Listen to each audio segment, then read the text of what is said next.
So next week, I think I'm going to do polymer nanocomposites. Go through the literature for that. I think it seems to be a pretty good topic to cover in here. So, and then one of the homework problems has to do with the nanocomposites too, so it kind of fits in a little bit. Anyway, yeah, we're at 10:10, so I'm going to start. Hopefully we'll get some more people showing up. Anyway, so this quiz is two main papers. So this is basically a paper from 2021 that's tied to the thing I went through in class, the Shen paper. And then and there's two questions about that. And there's this paper by Breeson, a zoo paper about tire compounding. It's a chapter in a book. So anyway, so I can go through what these two things are. This is pretty similar to what we were talking about. So they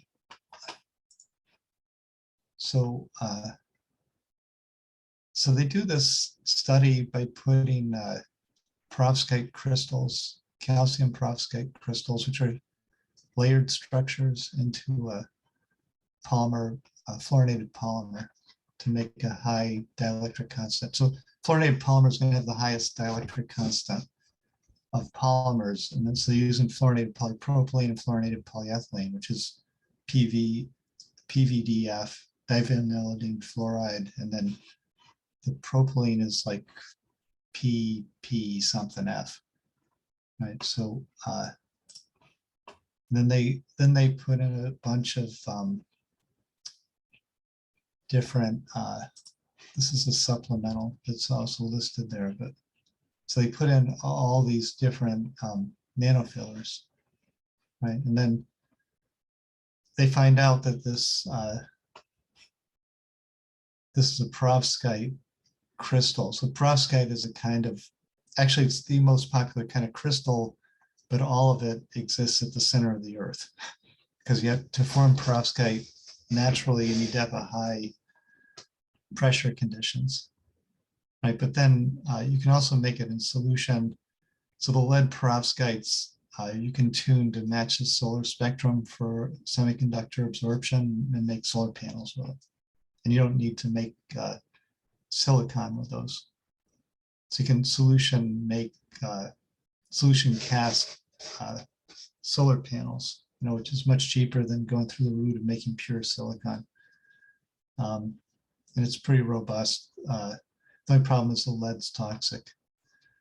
Anyway, so for this case, this cadmium dielectric, these materials are already known. This is a review article from 2019. So there's sheet structures, the 2D dielectrics, and it goes through all the different kinds. So these things are just like pick the one you want, right? And these have much higher dielectric constants compared to any other kind of material, right? So he's kind of picking and choosing from that category. The traditional dielectric is barium titanate, and there's also strontium titanate as an improvement over barium titanate. So these things are typical dielectric materials. Like a capacitor will have barium titanate between the two plates, typically. And the problem is the breakdown, and it isn't robust mechanically. So if you put that into a composite with polymers, you get a better situation for flexible electronics and things like that. Anyway, so he has a pretty big scope of different materials, including just titania and alumina and silica, which have pretty high dielectric constants. See, this is just the breakdown strength is where arcs across the material, right? So the higher this number, the better, and the higher the dielectric constant, the better. And then the maximum discharge, I think the higher the better for that too. So this cadmium, which is the one he says he finally gets, so this is his final solution. He has all these samples, and then he says he predicts like this will work. This is his new one, which has much higher discharge energy density and much higher breakdown strength. So those are the two targets that he's trying to get to. So it's as if he uses this machine learning from these materials and then projects that and then makes that and finds out that it works, which sounds pretty good, except that so the criterion is basically just the dielectric he's putting in, and it's already known that that has like good, like in this review article, it's already known that that has good properties compared to the other materials. So whether or not that's really a discovery based on the machine learning process is a whole nother story, right? So that's kind of the way I want you to look at this, is say, is this a paper that was written to demonstrate machine learning and to say it has a huge advantage, and then actually to discover something, or is it just like an exercise in taking things that are already known, put them together and discover something that's already known? I mean, apparently the editors in Nature thought that it was a discovery. But, so he's got a, he does simulations. So he has different shape particles. He's got rods, he's got fibers, he's got spherical, and he's got sheets. And then with the rods and the fibers, you can have two different orientations. And he sees that so this is a dielectric constant, like is higher if you orient the sheets perpendicular to the direction of the electric field. So these two high ones are the fibers and the sheets. And then when they're oriented parallel to the electric field, they aren't as good, then because you get these that build up a charge on the tips of these things. So anyway, the difference here is nothing though. Like it's less than 10%. Like he's got 10 here, and then he increases it to 10.6. So 6% change between these two orientations. That he makes a big deal out of that 6% difference, and probably in processing that might not even make any difference. You know, I mean, you might lose that in processing.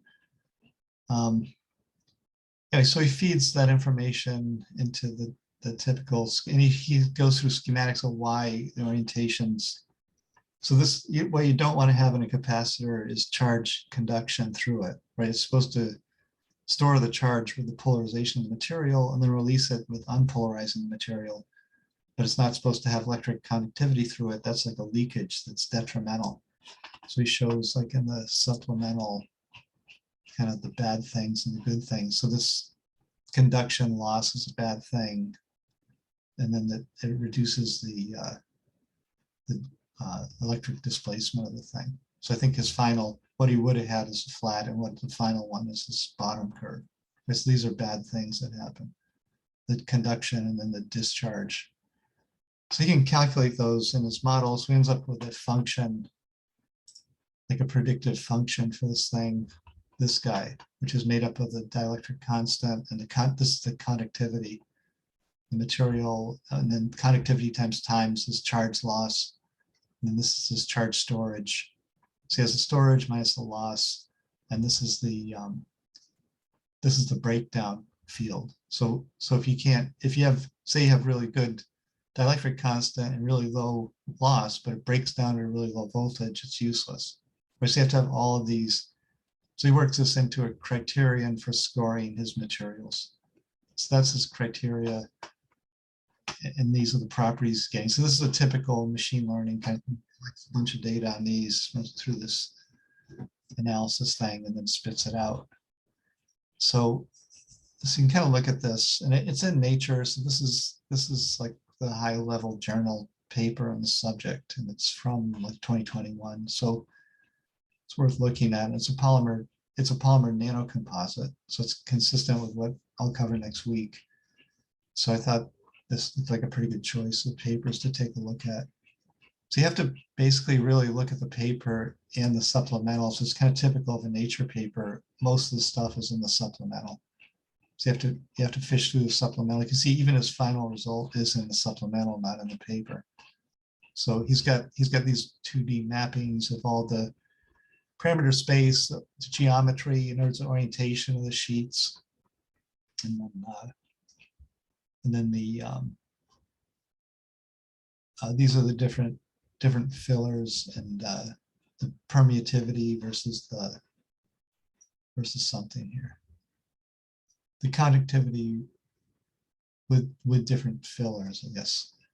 Anyway, so you can figure out what these are. It's kind of interesting to look at and then he finally gets like some optimum condition for the thing, and that's his result. That's the result, that he gets this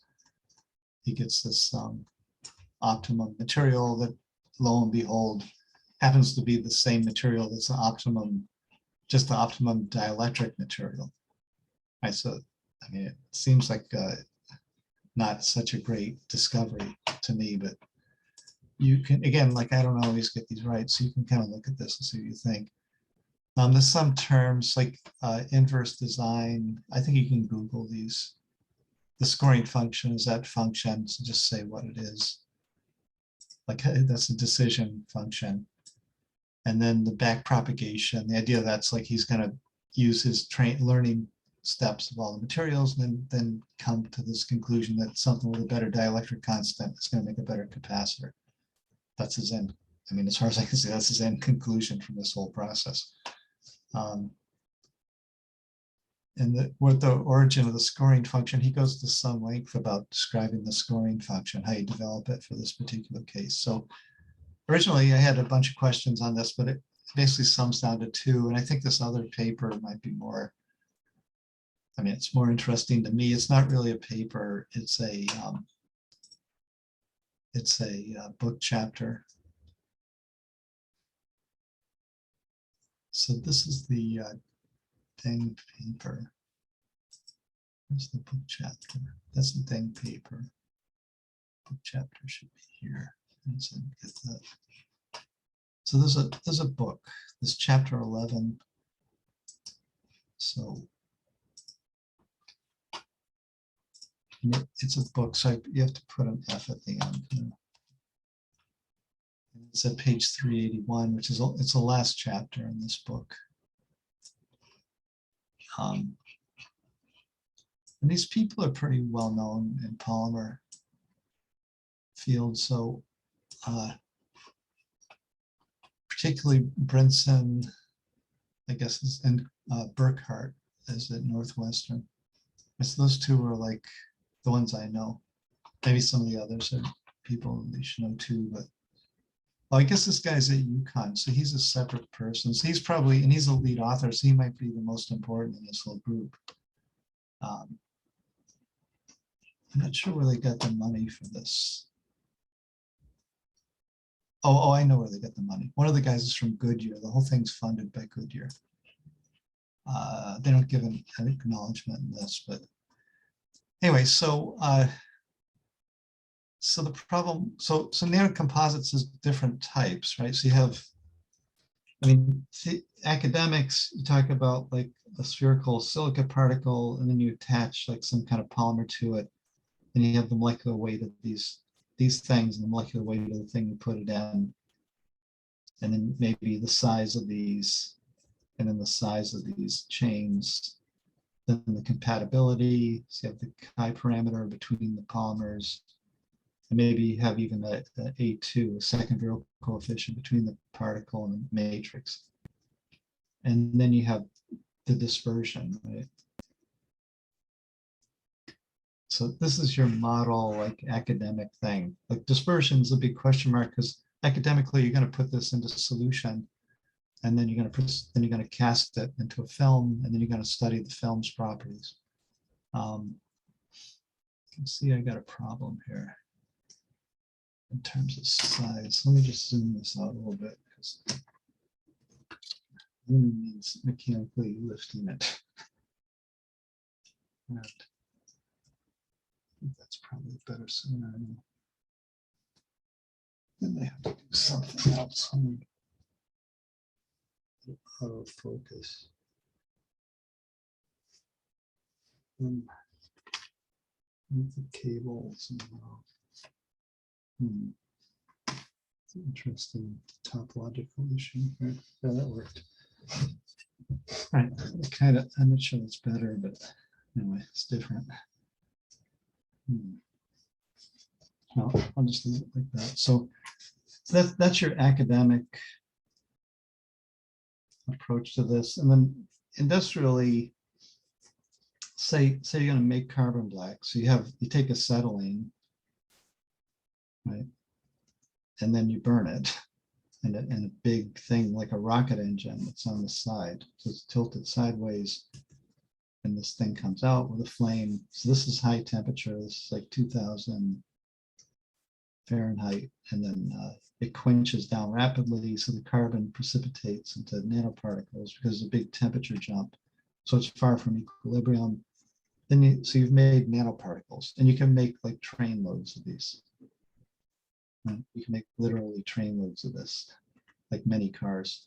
So, and you just keep feeding the acetylene in and just kept collecting the soot.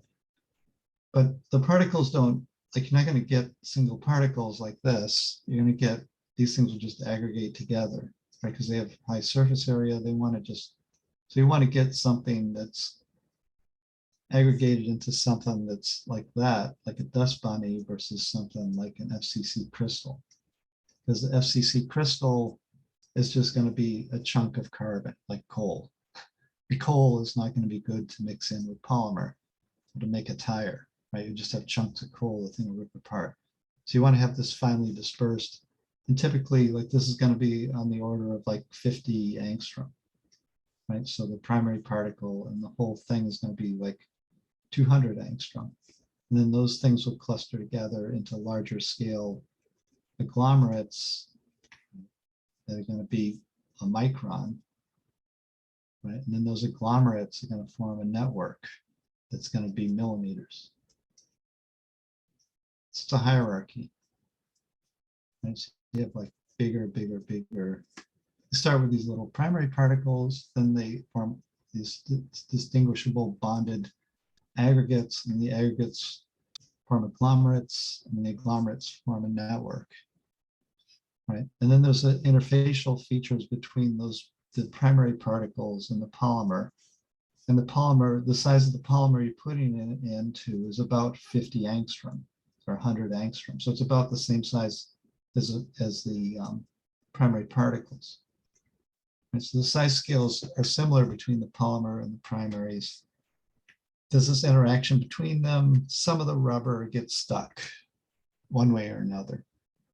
So it's either going to get stuck by lying down on the surface of this thing, in which case you can imagine that the glass transition of the free polymer is different than that polymer that's lying down on the surface. Or it's going to get stuck in the holes of the thing. Like it's like a dust bunny. It's got a lot of holes. Those holes will fill up with polymer. The polymer in those holes is different, at least in terms of mobility, than the polymer that's floating around outside. Right? So you have at least three kinds of polymer in this. Free polymer, which should have the same TG as the bulk rubber. This bound polymer, which should have a much higher TG. In some cases, it's a lower TG for unknown reasons. And then there's this other polymer that's occluded. So you have kind of an occluded polymer, a bound polymer, which you can't tell the difference between usually. And then you have this free polymer, right? So all three are going to have different TGs. So you can think that when you first add the particles to the polymer, you're going to develop this bound polymer, and you're going to get a shift in the TG to a higher temperature. And then as you add more into the system, you're going to get occluded polymer, and then maybe it'll shift in a different way. So that's what they see in this paper, is that the first thing that they say is that when you first add the polymer to this thing, this is chapter 9, I want chapter 11. There's a lot of nanocomposite stuff in here, but this is the one I like because I like tires. So anyway, so they show that. So they get, so the idea is that they've identified, so this is temperature at the bottom, and this is at some frequency. I think this is done at 1 hertz. Right, so the frequency, you take a tire, the perimeter is about 1 meter, right? And if you're driving down the highway, so you're going at 60 miles an hour, which is 100,000, or let's see, it's 100 kilometers, 1,000 meters. So it's 100,000 meters per second. hertz per hour, right? And you have a 1 meter tire perimeter. So you basically go on 100,000 oscillations per hour. So 100,000 divided by 3,600. So it's going to be like 25 hertz. Right, like 100 divided by 4 would be like 25 hertz as your tire flying down the road at 60 miles an hour. Right, like roughly that is, say, 10 hertz. So this is done, this plot is at 1 hertz. So there's time temperature superposition. So things are different at 1 hertz than at 10 hertz or 25 hertz. So anyway, they've worked out that at 1 hertz, yeah, it's 1 hertz at the top. Rio Vibron is the kind of instrument where you stick the rubber between 2 grips. You put basically a speaker on the top grip, and you vibrate it at different frequencies. So you run different frequency sounds through it. You can hear it hum. You go like, you know, so it's making this acoustic frequency vibrations. And you're measuring the stress strain behavior. This is a tensile measurement, right? So you're going to get E prime, E double prime. And again, there's a problem with E because it's a dilatometric stress. Basically, it's much better to measure this in shear. So it's much better to put it between 2 plates and oscillate it. But the Rio Vibron it's a tensile machine. And he shows a picture of it. It's like 2 grips on the top and bottom. And it's a traditional machine to use. Anyway, if you plot E, so E double prime is like cosine, and E prime is sine of the phase shift of del. So if you take E double prime over P prime, it's cosine over sine gives tangent of del. So that's the tan-del. And the rubber industry's worked out regions of tan-del that affect different features of the tire. So it's not that simple, but basically this is what they've worked out. So you have heat buildup at the high temperature at 1 hertz. So you can do this either frequency on the x-axis or temperature on the x-axis. So heat buildup, rolling resistance, wet traction, low temperature properties, and then abrasion or something. So you can, this ranges at 1 hertz, and these would shift at a different frequency. So they measure that business. You're going to measure the dependence versus temperature, and they're going to measure it also against frequency, right? And they're similar, except the behavior shifts in the opposite direction. Like high frequency is low temperature by the time temperature superposition. So it's an interesting thing, I guess, is that the thing shifts to higher. So this is the delta, tan delta shift from some standard one, I guess the initial one.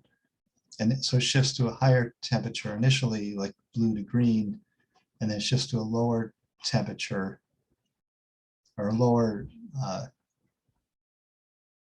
temperature, let's see, versus volume fraction. This is the shift in temperature, right? So it goes in a different direction as you go to higher volume fraction, which may have something to do with this hierarchical structure that's forming. Like initially, when you put in 5% filler, like you're not going to form the agglomerates, right? You just have individual aggregates. Then as you add more and more filler, this network structure builds up. So finally you get this millimeter scale network structure. The other thing to say about this is that the low frequency, so this scan of frequency, so you've measured at a bunch of different temperatures, the frequency scans, and use time temperature superposition to construct the master curve, which is constructed at -50 C. So you shift everything, shift all the frequencies to that one temperature using time temperature, and then you combine them together. So they're at a -50 C temperature. Anyway, when you're at the low frequency end of this, so big bells are at low frequency, low tone, you're talking about meters or larger, right? And when you're at the high frequency of this, you're talking about angstrom. Right? So there's a huge size span, so it definitely covers this range of these different size scales associated with the hierarchy of the filler, all of which is ignored in this paper, right? So they don't consider that at all, right? What they consider, so they're going to take TEM and SEMs of like one spot and kind of in this frequency range. So each size scale that you look at is going to be one frequency. In other words, you have a certain size bell, it's got a certain tone. So it's got a certain frequency of vibration that's only associated with that size bell. So you're not looking at bells like Big Ben. You know, you're looking at bells like Tinkerbell, right? And maybe something even smaller out here with SEM and TEM. So you're not looking at the whole spectrum of the structure. This is a real vibron machine. So again, it's a tensile measurement. Anyway, so they get that. So they have all this data that so they're only looking at one part of the dynamic mechanical spectrum, right? So we know that there's many parts. So we know that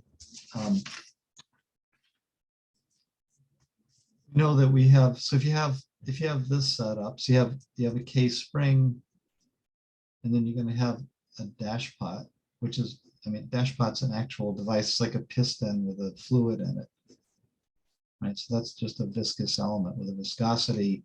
Then you know that there's a relaxation time associated with that. That it's going to be the viscosity by the spring constant, right? So we know that each component like that. So his model, the first model they look at is this model. So he calls this a Prony series. So there's a series of different spring constant and dashpots. So just a series of different taus, relaxation times for different chains. Like some of the chains are stuck on the surface of the particles. Some of the chains are occluded into the filler floating around. Some of them are free chains, and maybe there's different molecular weights that all have different relaxation times because the spring constant's 1 over the molecular weight, right? So you're going to get like a variety in that, and they say that the carbon black has 1 elastic frequency. So it's just as if the carbon black is really just a giant spring, which kind of makes sense. It doesn't have any flow properties to it. So it doesn't have a relaxation time. It's just got a spring to it. So this doesn't have anything to do with size scale. It's just saying mechanically you have these things, right? So with that, he can kind of predict this. And again, so this model is going to give us, if we convert this to a dynamic measurement, we're going to end up with the frequency squared, tau squared over 1 plus frequency squared, tau squared, and we're going to end up with this thing, right? For the so that we can get the crossover. So we have a steeper E prime versus E double prime.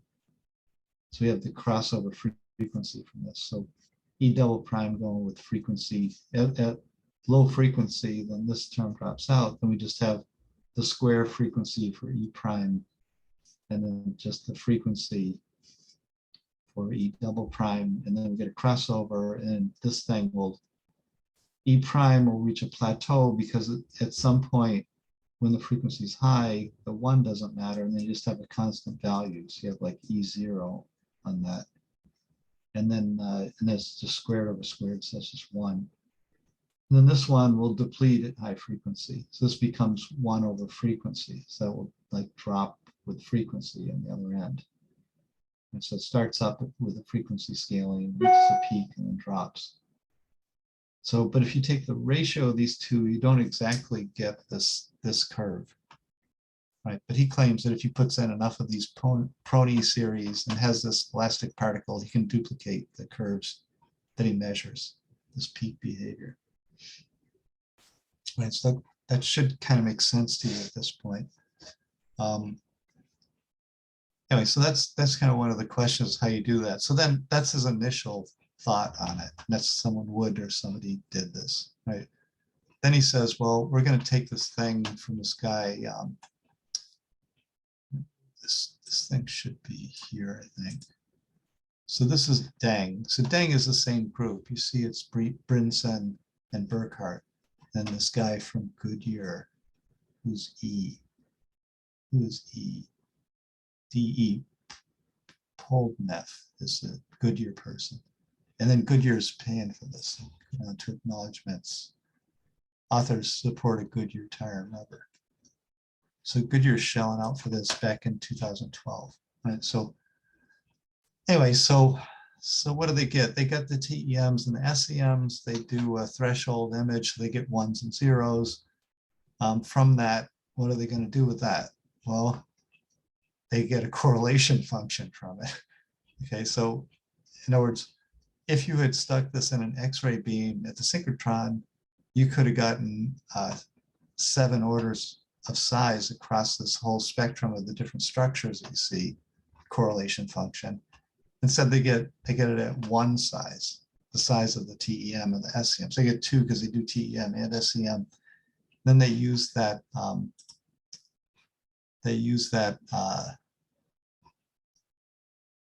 Let's see. This is the paper. Let's see. This is the chapter. This is the paper. This must be the supplemental to the paper.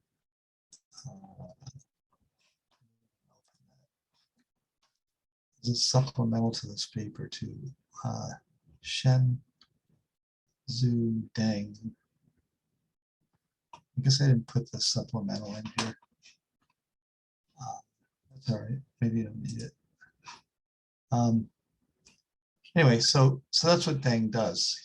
He does a correlation function analysis of this thing. From the correlation function, so this is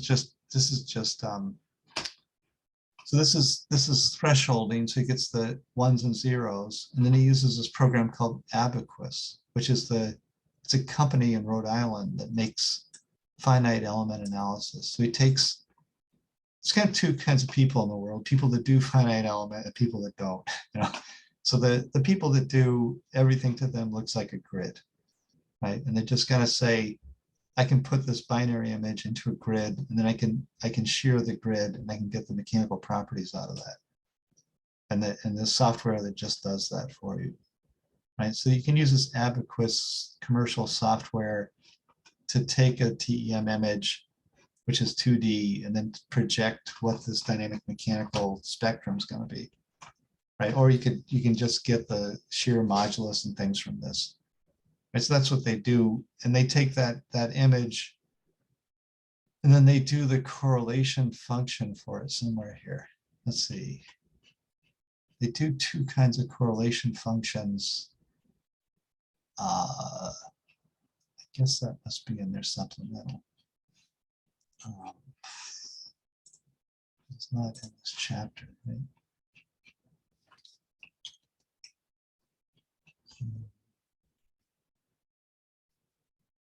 See. It's just that, what is that? Volume fraction versus something. Tan delta magnitude. It's a magnitude of the peak. Stochastic relation. So it's in the chapter. So this is his correlation function. So he takes the magnitude at 2 positions. So the material, like 1s and 0s at 2 positions, does a correlation function. This is exactly what you get from scattering. Like scattering will give you the correlation function. And then he plots, he's getting it from micrographs. So he's plotting that, and he does it in 2 different ways. One's for the primary particles, is S, and the other's for the aggregate. So he identifies an aggregate, finds the middle of it, and does a correlation function for the aggregates. So this is kind of the second level of structure. So he still hasn't gotten to agglomerates or network, which are the other 2 missing parts. So he gets 2 correlation functions, and then he gets a decision function that's based on those 2 correlation functions. So he's got his decision function of is it good or not is based on the correlation of the primaries and the correlation of the aggregates. I mean, it's better than just primaries, but still isn't really getting the full hierarchy of what's going on. Anyway, so it's a little bit involved. And then finally, he does this interesting thing that he didn't invent. So 8 is Deng, is that Deng paper. So he has a measured modulus spectrum from his Rio Vibron machine, which is the blue, and then he says because of this bound, oh, my phone fell asleep or something. That's not good. Oh, do that.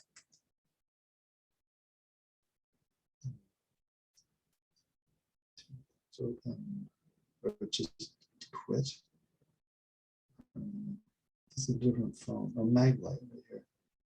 There. So So he's got this bound. That's super magnified like that. Oh, that's too unmagnified.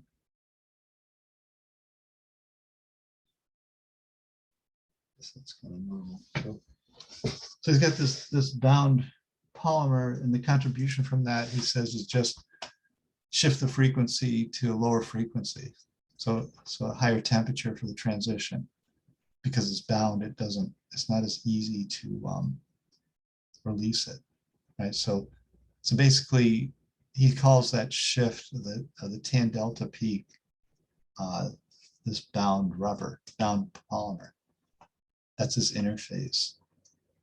So he's got two things. He's got this correlation function that kind of gives him the spectrum, and then but it isn't at the right frequency, so he shifts it according to the amount of bound rubber on the particles.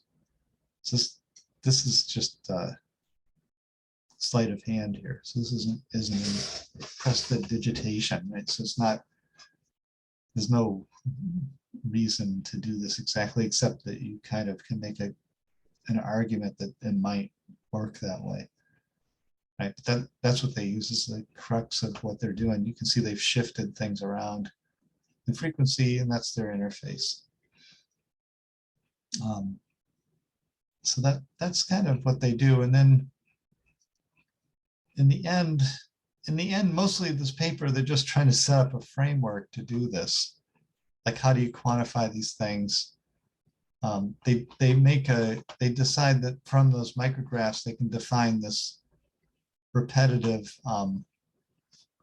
RVE is a representative volume element, right? So they're gonna from the micrographs, they're gonna threshold it, get ones and zeros, and then they're gonna figure out that they can't look at every possible place. It's gonna say that it's just generally this average one that they have, and that's going to be the representative volume element. That one reproduces through space, so that one is going to be the basis of their calculation of the three-dimensional this thing, right? So they get the time constants and everything from that representative volume element.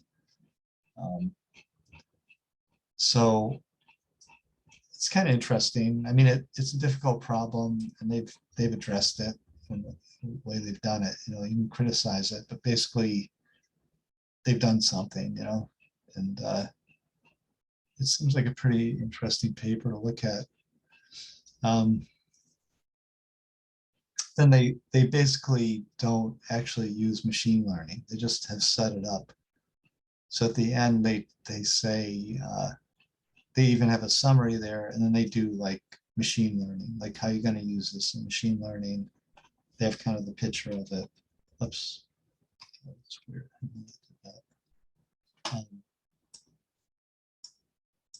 So they have the picture of the machine learning, how it fits into, I mean, this is just the standard approach, and then how they could use this to make better tires. Screening the images to find parts, and then getting their representative volume element from that. So it's kind of on the edge of whether or not it's actually machine learning or not. You know, they've pitched it as machine learning, but it's kind of, so there's some questions on this here. Let's see. So they explain, so they have constructing these representative volume elements, reflecting the microstructure. Then they want to reconstruct the interface structure in the tan delta peak. So they reconstruct the interface structure from the shift in the tan delta peak, right? And then they have this representative volume element. And then they say with those two things, they can predict the whole behavior of a tire, which basically doesn't seem like it's possible because there's too many different structural levels involved in the thing. They've only considered like TEM and SEM. And then the Prony series thing is just that idea that it's gonna generate these different relaxation time contributions, and then that can generate the G prime, G double prime, and the ratio of those two gives tan delta. And then he's saying that the peak shifts up and then shifts down. So you have to think about why that is. They give some explanation for why that is. Like initially the tan delta peak shifts up and then it shifts down as they add more filler to the polymer. So then look through that Deng paper and kind of figure out what they're doing basically, and then say like, why would you bother to use micrographs if you're going to use it to get a correlation function, which you can get directly from scattering measurement? Then you can get a better one because it's going to cover this huge range of size, whereas theirs only covers 2 sizes. So it doesn't make sense to do what they did exactly. The reason they go to correlation function is because it gives a number between 0 and 1. So that's a useful function when you're trying to do decisions of yes or no. So the correlation function approach seems to be the most logical thing. It's just that the technique of micrographs isn't the best way to get a correlation function. And then he says some statements in there that are worth considering in terms of validity.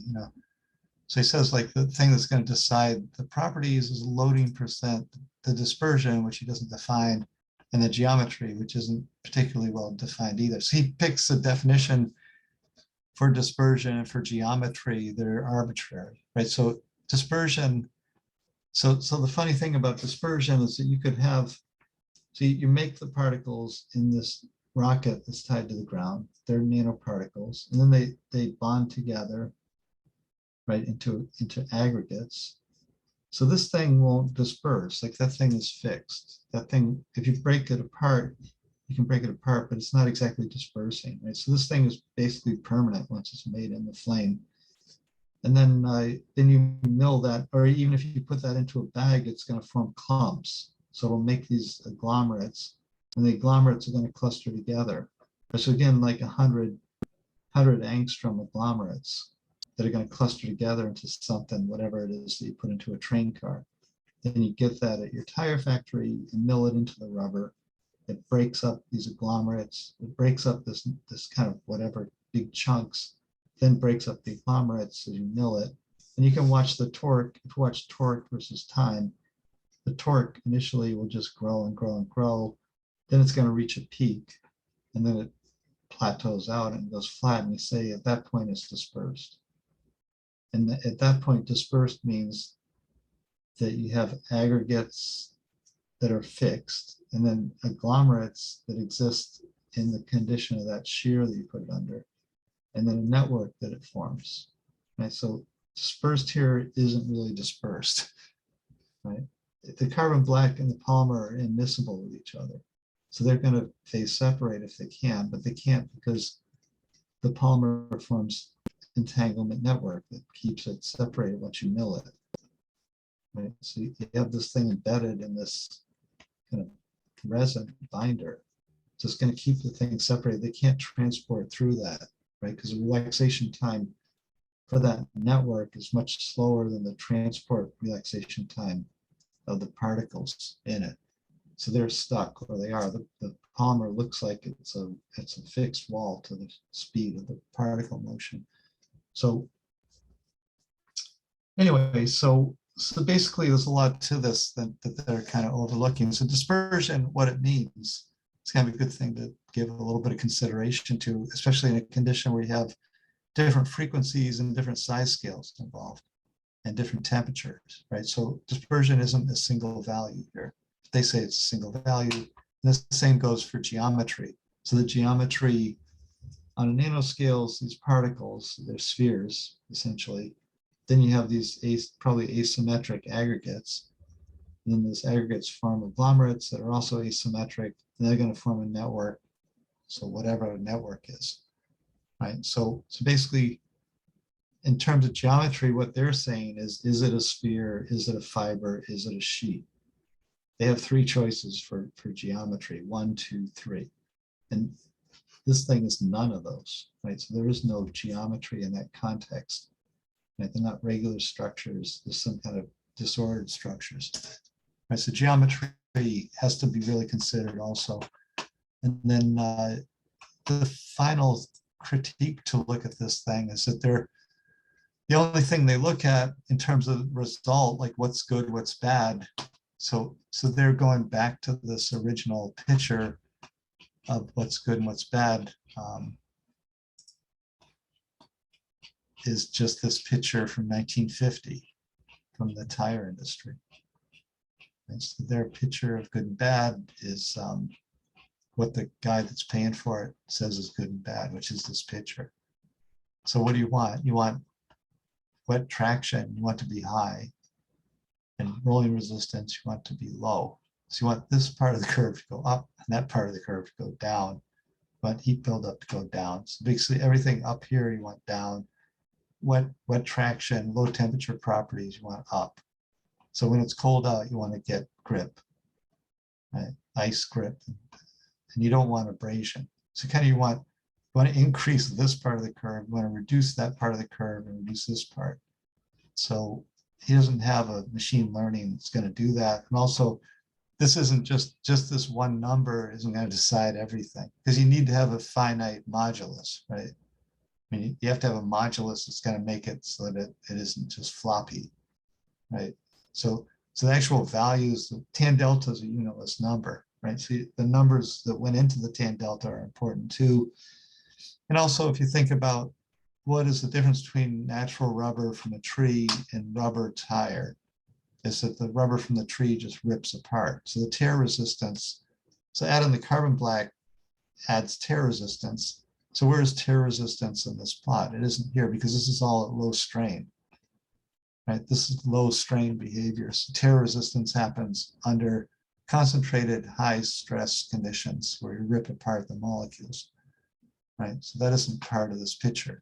This is a 1% strain or less than 1% strain experiment that's going on. So you're not going to rip it apart here. Even if you had zero tear resistance, you'd get the same curve. In fact, you can get this curve on a fluid, right? You can do this measurement with a fluid. It's not cross-linked. So basically, this curve is not going to give you all the information you need about a tire, or how to make a rubber.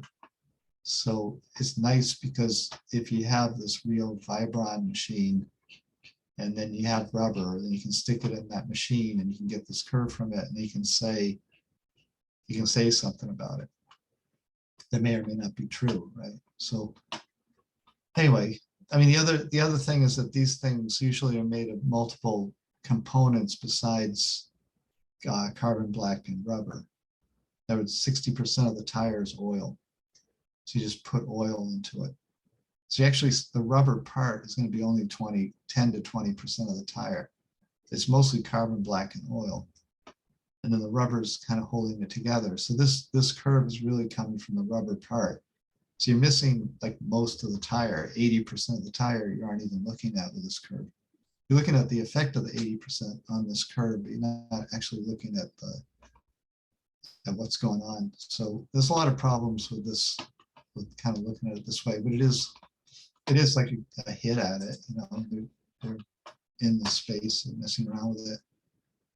Tear resistance, and then there's these things we mentioned before, this pain effect, right? So these two things are kind of the same thing. So one's called the Mullins effect. The Mullins effect is really the stretch the balloon. So you take the balloon, you stretch it out, it makes it easier to blow it up, right? So that's a static measurement. And it was discovered earlier. So the Mullins effect was discovered in the 1940s. And the pain effect was discovered in the 1950s, I think. So the pain effect was when these Rio Vibrons first were introduced, and they were doing low strain oscillatory measurements, so vibrational measurements. And in that case, you see a strain effect. So as you change the strain from 1% to 10%, you get a different modulus, right? So that's the pain effect. But it's basically the same. You don't see the pain effect in pure rubber. You see it when you have filled rubber. You don't see the Mullins effect in pure rubber. You see it in filled rubber. So basically these are going at the same thing from different perspectives. One's blowing up a balloon, and the other one's putting it into this Rio Vibron machine to do the dynamic measurement.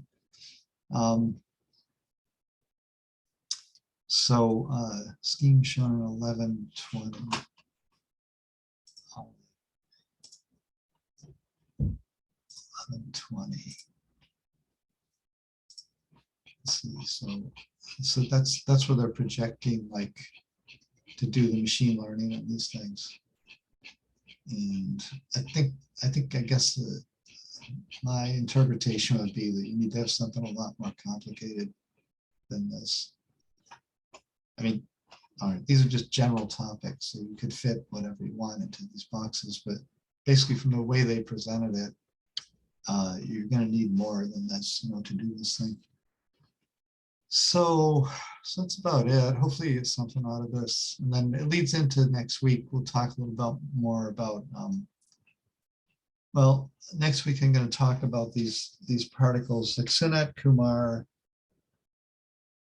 This guy, Sanat Kumar from Columbia, just won the Ford Prize for the Polymer physics, which is like the highest Polymer award. And he basically, his career in the past 25 years has been mostly about this idea of like these particles with chains on the surface, like single monodispersed spherical particles with grafted polymer chains, and how you do theory for that.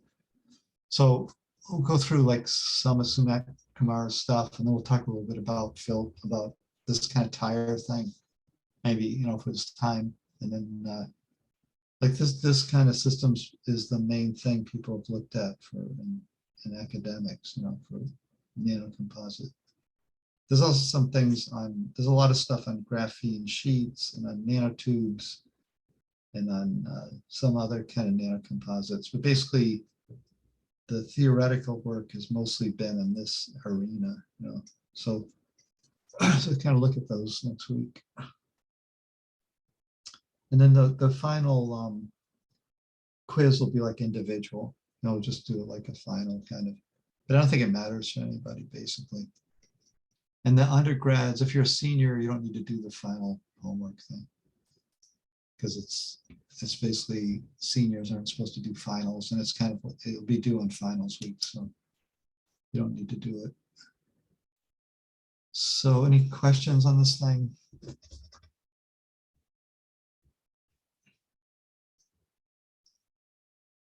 I mean, you guys did really well last week on the homework, so I thought maybe this is a little bit like a lot, but it seemed like you're taking it pretty seriously, so hopefully you'll get something out of this.